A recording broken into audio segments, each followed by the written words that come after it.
Welcome back to Core 4 Adventures. Today we are going to do one of the most iconic drives in the world. We are doing California Highway 1 to Big Sur.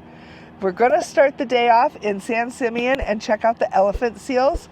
Following that, we're going up to Hearst Castle's Visitor Center and to Piedras Blancas Lighthouse for a glimpse. When that's all done, we're going to stop at Ragged Point for a delicious brunch with a view, and then go to the hidden gem of Lime Kiln State Park to wrap up our day. If you like iconic road trips with beautiful ocean views and scenic overlooks, this is the video for you. Let's get rolling up Highway 1.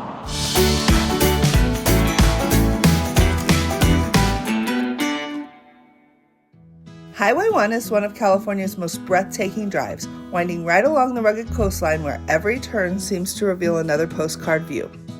We're heading north to San Simeon, ready for a day packed with classic coastal stops. Our first stop is the Elephant Seal Visitor Center in San Simeon. It's a fun place to learn about these incredible animals that return to the very same stretch of beach year after year, a spot we'll be visiting later today. Inside, you can check out fossils, exhibits, and even sign the guest book before continuing up the coast. This little visitor center is so cute, and it's got lots of different things that you can purchase to help support the elephant seals. We got a little magnet, but it's also got a live cam of the North Shore where they're at, so you can kind of get a feel for what you're going to expect before you get there.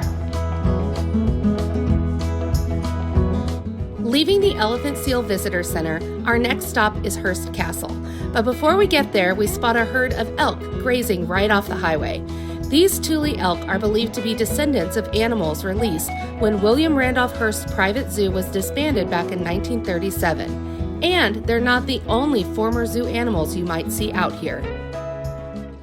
Back on the road, you can catch glimpses of Hearst Castle perched high on the hill. Once the private estate of newspaper magnate William Randolph Hearst, it was gifted to the state of California in 1957 and is now a state historic monument. Because it's managed by California State Parks, filming for commercial purposes isn't allowed, but we can still stop by the visitor center and share a bit about this iconic landmark. The next stop on our trip is Hearst Castle. This is the famous castle that was built by William Randolph Hearst. He inherited the land that it was built on in 1919 from his mother, and construction on this castle took place on and off for over about 30 years. He employed the first woman architect licensed in California, and her name was Julia Morgan, no relation to Laura. We stopped here today. Unfortunately, you can't take video inside the castle, so we didn't do the tour, but we did check out the visitor center. This castle was built specifically for William Randolph Hearst to show off. He wanted to show off to the Hollywood elite and all of the rich people of the time. It boasts 165 rooms. The gardens are 127 acres. There's an indoor and outdoor pool, and it sits on 250,000 acres. Inside, there are displays that give you a glimpse of what's waiting up on the hill, including a beautiful replica of the dome that tops Casa Grande. You'll also find pictures of the actual paintings, tapestries, vases, and sculptures that reflect William Randolph Hearst's love of collecting. He filled the castle with art and artifacts from all over the world, creating a place that felt part museum and part dream home. When William Randolph Hearst lived in this castle, they used to have a whole little zoo with a menagerie of animals. When it closed, they let the hoofed animals just roam free on their lands. And if you're lucky when you're driving up Highway 1, you might see some zebras.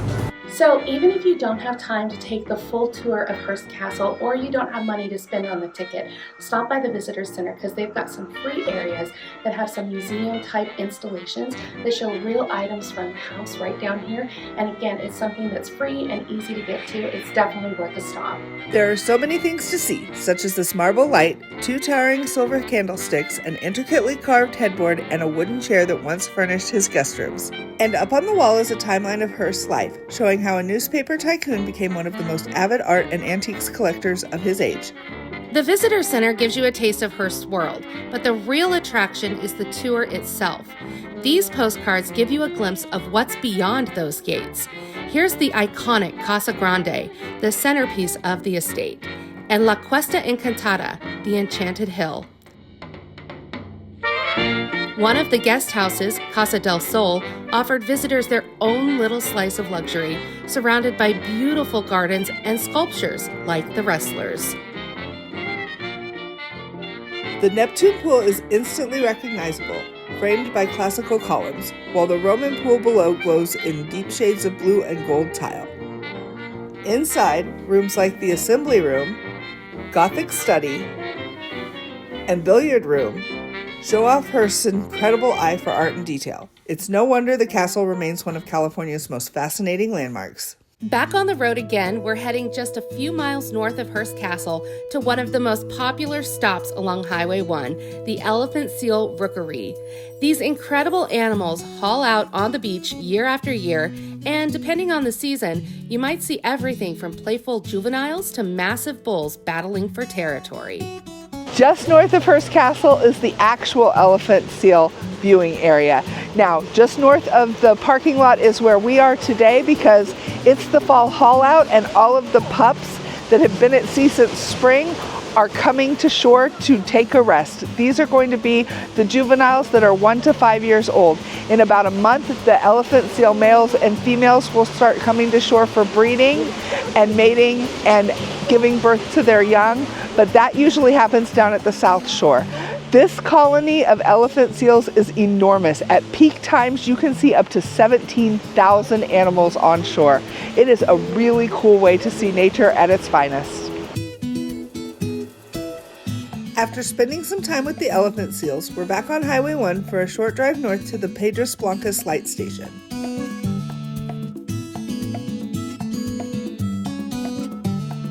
The next stop on our epic California Highway 1 Big Sur road trip is the Piedras Blancas Lighthouse. This is just north of where we just saw the elephant seals.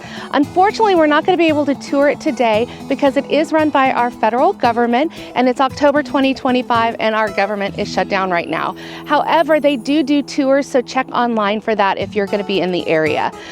The lighthouse is historic. It started construction in 1874 and it was finished in February of 1875. It boasted a level 1 Fresnel lens, which shone light about 30 miles into the Pacific Ocean, really to tell those ships don't come close to the coast. There's nothing good here for you but rocks. Unfortunately, there was an earthquake in 1948 that caused structural damage, and they had to remove the top 3 floors of the lighthouse. When that happened, they relocated that beautiful Fresnel lens to downtown Cambria, California, where it sits today. We're going to stop there on our way back through so that you can see it up close and personal. As promised, this is the Fresnel lens from the Piedras Blancas Light Station. I don't know if you can really see how big it is, but this scarecrow down here is about as tall as I am. Maybe that'll give you a little perspective. It is giant. Remember, it went 30 miles out to sea to tell the people on the ships not to bother coming in. There was nothing good there. A few miles up the road, we make a quick stop at Ragged Point, a beautiful overlook that's the perfect place to stretch your legs and grab a bite before heading deeper into Big Sur. The next stop on our epic Highway 1 adventure is Ragged Point. The views here cannot be beat. We decided to stop for some brunch at the Ragged Point restaurant attached to the inn. Super excited for brunch. They have eggs Benedict and coffee. They gave us a wine list, but it does feel just a little early for that today, especially with those long winding roads we have to go on for the rest of the trip. But the views can't be beat here. You've got to stop by. All right, so Laura and I both got the classic eggs Benedict, which looks amazing with the Canadian bacon, the poached eggs, the hollandaise sauce, some breakfast potatoes, and they even threw in some melon. We're gonna give it a try here. We just had some delicious eggs Benedict down in Santa Barbara at the last trip that we took, so we'll see how these compare. Also, they had a mimosa flight here at the Ragged Point Inn restaurant as well. We decided to not have that because we're driving today. It is a road trip after all. Just finished brunch at the Ragged Point restaurant. Thought it was pretty good. What do you think, Laura? It was delicious. The coffee was great. Those eggs were cooked perfectly for the Benedict. really good. Yeah, I really loved the poached eggs. I thought they hit those out of the park. Something to keep in mind is that they offer the brunch menu only on Sundays. We're out here on a Sunday today. So if you're looking for some lunch menus, you gotta wait for Saturday or the weekdays for that. Now we're gonna go check out one of our favorite spots here at Ragged Point.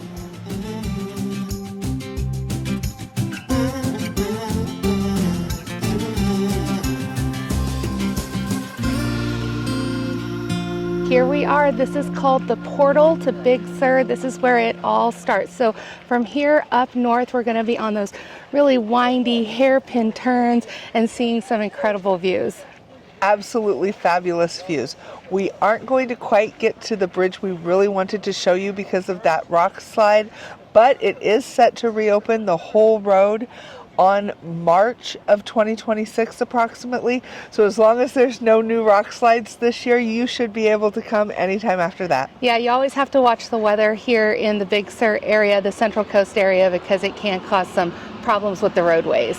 So let's get going on the next leg of our Big Sur road trip up Pacific Coast Highway 1.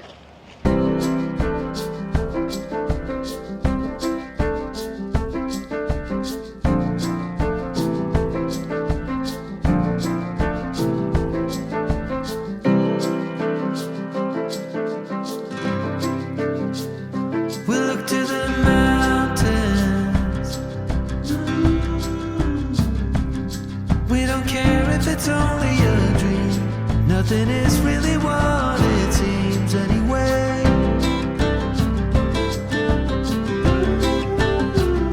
Now little by little, in the twilight's gentle flow, in the dance of fading light we grow.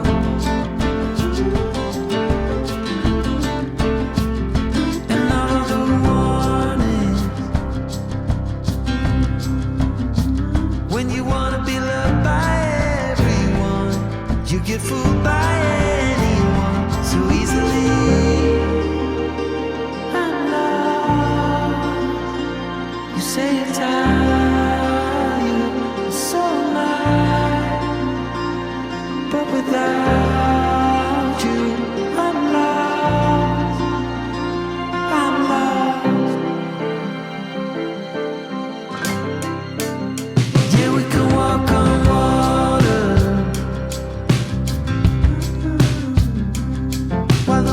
Are leaking, soon the walls will be giving in. Anytime now, anytime now. Another shrug of the shoulders. I guess I'll be walking home in the rain. I lost you, but then you were mine again.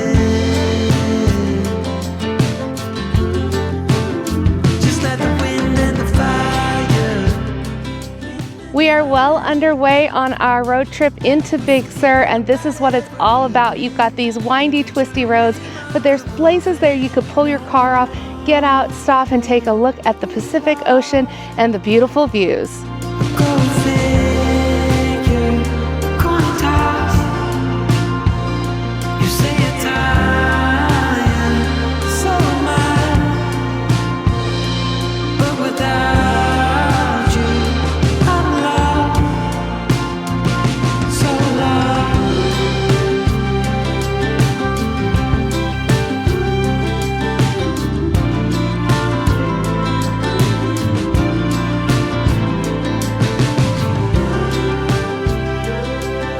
There is one more little town before you get to Lime Kiln State Park, and that's this little town of Gorda.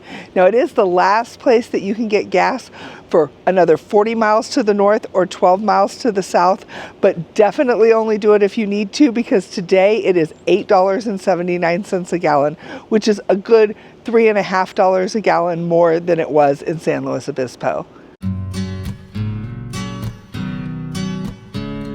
And here we are at the Gorda City Hall. You can see that they've got a great seal.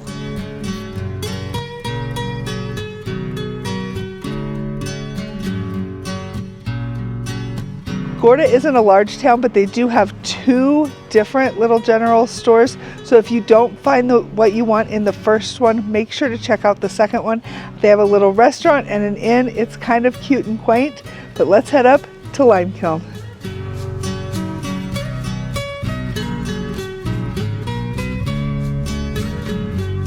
We couldn't resist one more scenic stop with amazing ocean views.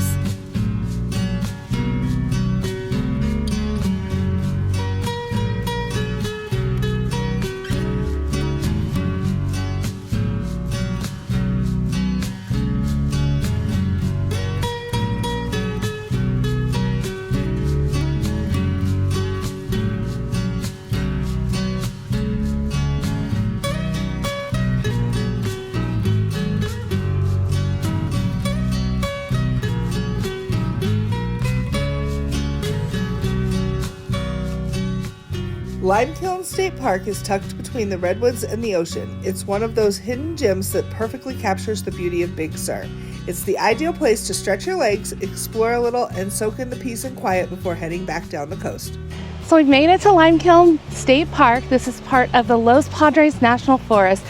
There is a $10 day parking fee and it is self-pay, so you got to have cash with you. And we're just going to take a quick little hike here in the trees. It's beautiful. Back in the late 1880s, these woods were home to lime kilns that produced limestone for cement. That's how the park got its name. It's a short hike to the old kilns surrounded by redwoods and streams. The last time we were here was before the Dolan fire in 2020, which burned through this area and parts of Big Sur. It's the first time we've seen the burn scars up close, and even now you can still spot the blackened stumps mixed in with all the new growth.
Well, we have really enjoyed this hike in the beautiful Limekiln State Park, part of the El Padres National Forest. The kilns are still a little ways up the trail, but we are running out of time today, so we're going to call it right here on this beautiful bridge with this creek behind us.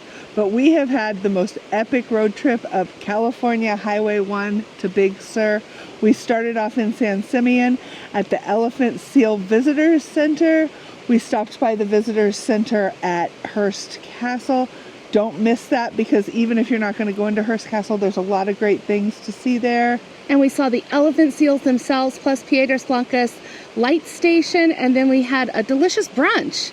Yeah, up at Ragged Point at the restaurant there. We sure did.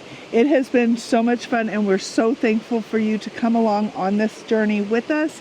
Don't forget to hit that like button and subscribe to the channel with the notification bell on so you don't miss any of our videos.